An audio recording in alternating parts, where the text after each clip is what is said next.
증시에서 예상 못하는 일이 일어나는 것은 뭐 일반적인 일입니다.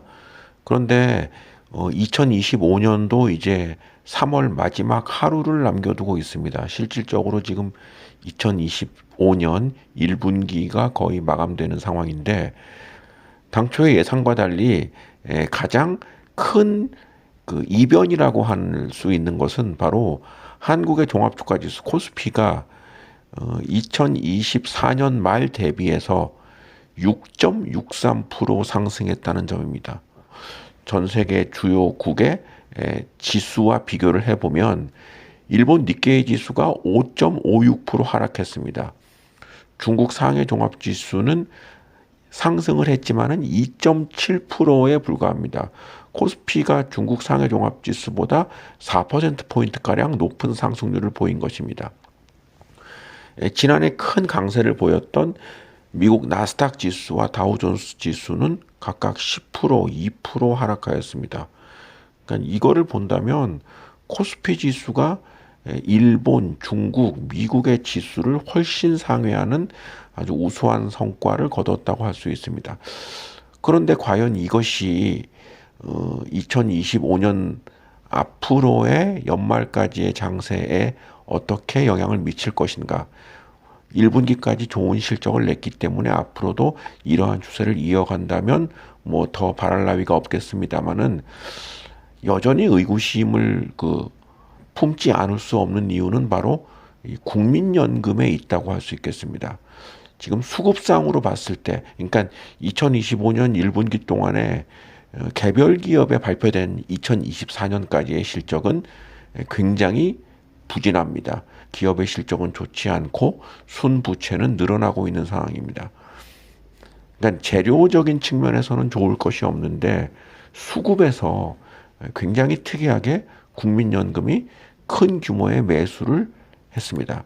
지금 국민연금이 2025년 1월부터 3월 28일까지 유가증권 시장에서 3조 6천억을 매수했습니다.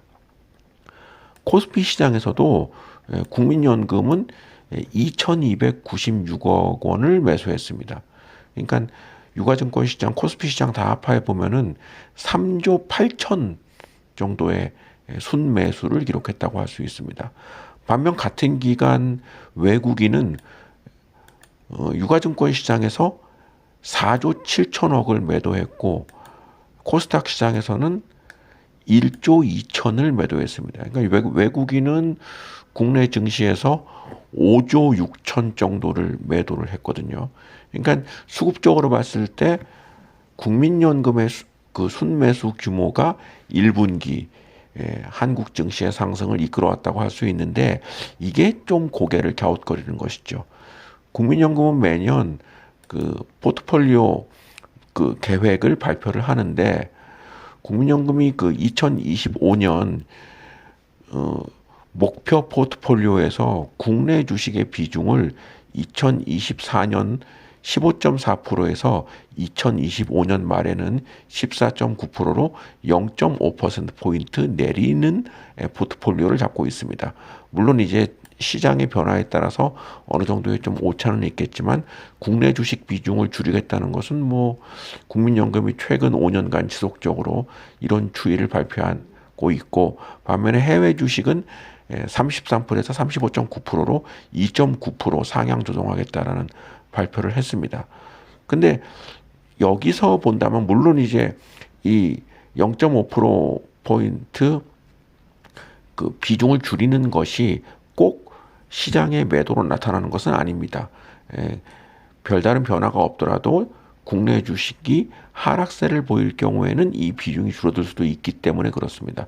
그런데 1분기에 국내 주식이 지금 미국, 중국, 일본보다도 높은 상승률을 기록을 했습니다. 그리고 국민연금은 앞에서 본 바와 같이 4조 원 이상의 큰 규모의 순매수를 보였는데 여기서 보면은 0.5%포인트라는 것은 별거 아닌 것 같지만 국민연금의 지금 그 연금 운용, 금융 부분에서의 운용 규모가 1212억 원입니다.